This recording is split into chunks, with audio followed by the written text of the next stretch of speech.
देखा है 2014 के बाद देश की कितनी खराब स्थिति हो चुकी है। भाई भाई को लड़ाया जा रहा है, वैमनस्य फैलाया जा रहा है, धर्म की राजनीति हो जा रही है और इसमें बेरोजगारी को बढ़ावा मिलता जा रहा है। शिक्षा की व्यवस्था आप देख सकते हैं कितनी टूट गई है। आज जो भी पढ़े लिखे बच्चे हैं दर दर वो भटकते रहते हैं, नौकरी का अकाल। तो ये सरकार की सोची समझी चाल है कि लोगों को गरीबी की तरह बढ़ाया जाए और कुछ लोग, चंद जो लोग हैं मुट्ठी भर, उनको देश का सारा पैसा दे दिया जाए। और जैसा कि आप जानते हैं मध्यम वर्ग को एक तरह से षड्यंत्र करके उनको ख़त्म किया जा रहा है। आप देख रहे हैं सिलेंडर का दाम, अनाज का दाम, सभी कितनी खराब स्थिति में देश चला जा रहा है। तो सबसे पहले दोस्तों मैं ये कहना चाह रहा हूँ कि इस भाजपा सरकार का जिस तरह इसका काम है इसको हटाना पड़ेगा।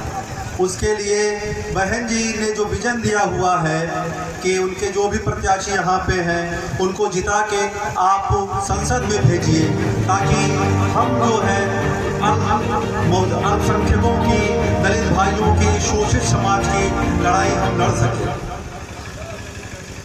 बेरोजगारी की स्थिति आप देख रहे हैं किस तरह की बढ़ती चली जा रही है। आज देश की हालत यह है कि लोग विदेश में जाके जो नौकरी करना चाह रहे हैं, अभी आपने कुछ महीने पहले देखा होगा कि वो इजराइल में जो लोग नौकरी करने गए, इजराइल और फिलिस्तीन का युद्ध था, तो उन्होंने वहाँ पे हमारे बेरोजगारों को युद्ध के लिए लड़ा दिया। क्या वो मिलिट्री के आदमी थे? आखिर देश की सरकार ऐसा हमारे साथ क्यों कर रही है? आखिर क्यों ऐसे बेरोजगारी की दर बढ़ाई जा रही है? क्योंकि ये कोई काम नहीं करना चाहते, ये दलितों का शोषण करना चाहते हैं, अल्पसंख्यकों का शोषण करना चाहते हैं। ये बात मैंने कल भी कही थी, इसमें मैं एक बात आज और आपको जोड़ना चाहता हूँ। मैं जिस समाज से आता हूँ, मैं एक मुस्लिम समाज से आता हूँ, अल्पसंख्यक समुदाय से आता हूँ। आप देख रहे होंगे आज़ादी मिले आज हमको 77 साल हो गया है और आज अल्पसंख्यक समाज हाशिए पे कर दिया गया है। आखिर क्यों नहीं हम तरक्की कर सके? इसका रीज़न है कि जब सत्ता में कांग्रेस आई, जवाहरलाल नेहरू साहब आए, तो उन्होंने आरएसएस को पाला और उन्होंने केवल हमको वोट बैंक बनाए रखा। उन्होंने दिखाया कि आरएसएस है, आप इससे डरिए, सरकार में आ जाएंगे तो आपको खा जाएंगे ये पार्टी, और मुसलमानों को वोट बैंक की तरह उन्होंने यूज़ किया। उसके बाद कुछ और भी संगठन आए, सपा सरकार आई, वो भी आई, उन्होंने भी हमको अल्पसंख्यक समुदाय को वोट बैंक की तरह ही यूज़ किया गया है।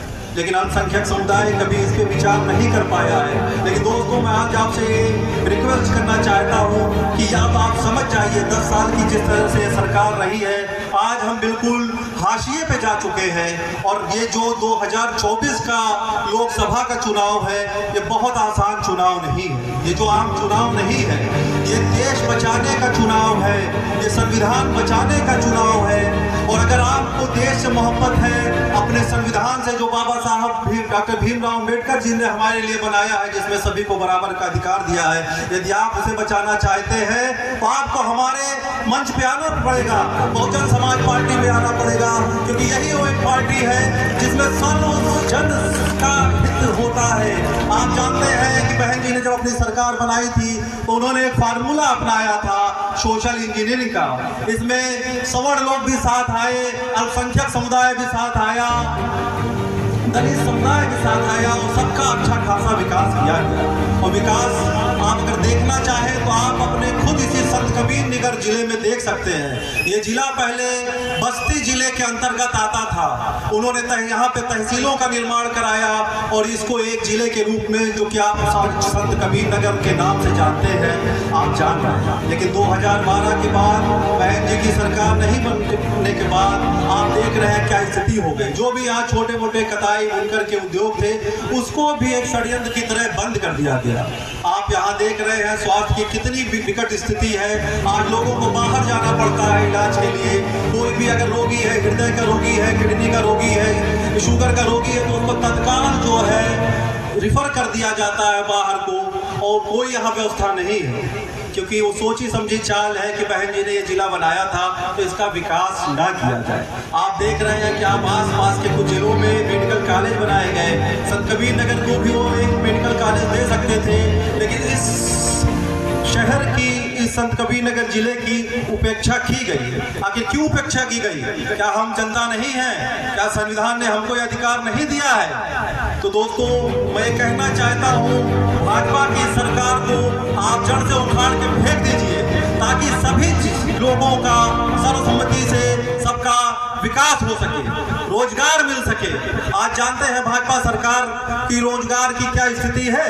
वो ये कहते हैं कि अगर आपने कोई ठेला लगा रखा है, कोई जलेबी की दुकान खोल रखी है या पान की दुकान खोल रखी है, तो अपने रोजगार में वो गिरा देते हैं इसको। बताइए, सरकार का ये काम है कि अगर आप कोई ठेला लगाए हैं तो सरकार ये कह देती है कि ये भी हमने स्वरोजगार के तहत दिया है। तो देश की स्थिति बहुत खराब हो चुकी है दोस्तों। इसमें एक तो बहुत लोगों को गरीब बनाया जा रहा है और चंद भर मुट्ठी लोगों को बहुत अमीर किया जा रहा है, क्योंकि ये जानते हैं कि यदि आप अशिक्षित रहेंगे, यदि आप गरीब रहेंगे तो आप अपनी हक की आवाज नहीं उठा पाएंगे। आप केवल 5 किलो अन्न में अपना जीवन यापन कर लेंगे और सोचेंगे कि 5 किलो अन्न ही जो है आपका सब कुछ। आपकी हक की आवाज मारी जा रही है दोस्तों। तो आज 2024 का चुनाव, जैसा कि मैंने कहा, कि बहुत आसान नहीं है। आप अपने बच्चों का भविष्य देखिए, अपने बच्चों का भविष्य देखिए कि आने वाला अगर यही सरकारें फिर से आ जाती है तो उनका भविष्य अंधकार में चला जाएगा। मैं आज जो एक प्रत्याशी हूँ, मैं भी हाईली क्वालिफाइड हूँ, लेकिन इन 10 सालों में मैं कहीं रोजगार ढूंढ नहीं पाया, क्योंकि कहीं रोजगार है ही नहीं। लेकिन आज बहन जी ने आशीर्वाद देके मुझे बहुजन समाज पार्टी संत कबीर नगर का प्रत्याशी बनाया है। लेकिन दोस्तों, मुझे पता है बेरोजगारी का दर्द क्या होता है, कष्ट क्या होता है। इसलिए मैं दोस्तों चाहता हूँ कि आप मिलकर सभी लोग एक मंच में, मेरे मंच पे आके मुझे भारी मतों से विजयी बनाए, ताकि इस जिले को जिस तरह से बहन जी चला रही थी उसी तरह से हम इसको विकास का जो पहिया रुक गया था उसको गति दे सके, यहाँ मेडिकल कॉलेज खोला जा सके, शिक्षा व्यवस्था कायदे की जा सके। दोस्तों, आप जानते हैं ये सिमरियावा बेल्ट है, खैला बांध है, संत कबीर नगर के बहुत से बच्चे ISPCS की कोचिंग में ISPCS भी निकलते हैं, और ये बच्चे जो है कोचिंग के लिए, जो कि बहुत महंगी कोचिंग होती है, सबके बस की नहीं होती है, वो दिल्ली और इलाहाबाद जाते हैं। मैं चाहता हूँ कि मेरा भी इसमें से एक विजन है कि क्यों ना संत कबीर नगर जिले में ही मैं एक यूनिवर्सिटी बढ़िया कोचिंग की व्यवस्था करूं, ताकि बच्चों को बाहर जाने की जरूरत न पड़े, वहीं पर अच्छी कोचिंग करके ISPCS बन सके यहाँ पे। तो जाहिर सी बात है दोस्तों, अब लीडरों को ये सोचना पड़ेगा, क्योंकि उन्होंने आपको वोट बैंक बना लिया। रही समाजवादी पार्टी की बात, तो मैं आपको बता देना चाहता हूँ कि मैं अल्पसंख्यक समुदाय से हूँ। आज आप देख लीजिए कि सपा पार्टी ने अल्पसंख्यक समुदाय के लोगों को केवल ठगा है, उनको एक वोट बैंक बना लिया। मान्यवर काशीराम जी ने कहा था कि जिसकी जितनी भागीदारी उतनी उसकी हिस्सेदारी।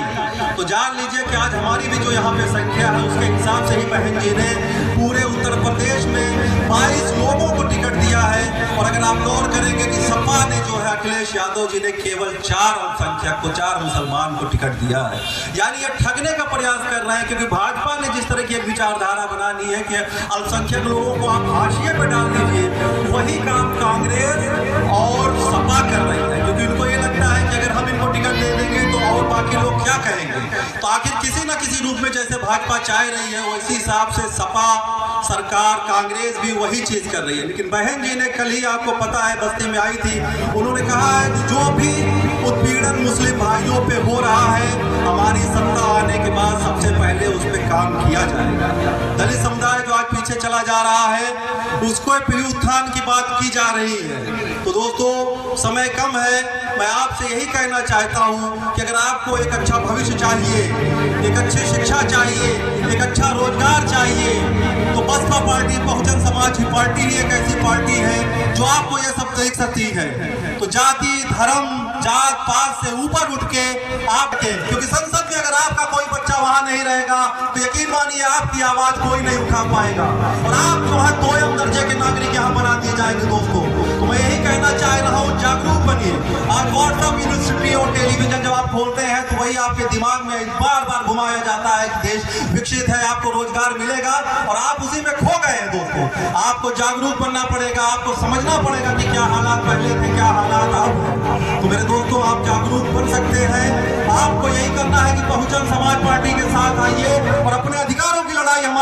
बढ़िए। बस इतनी सी बात के बाद मैं अपनी बात खत्म करना चाहता हूँ। जय भारत।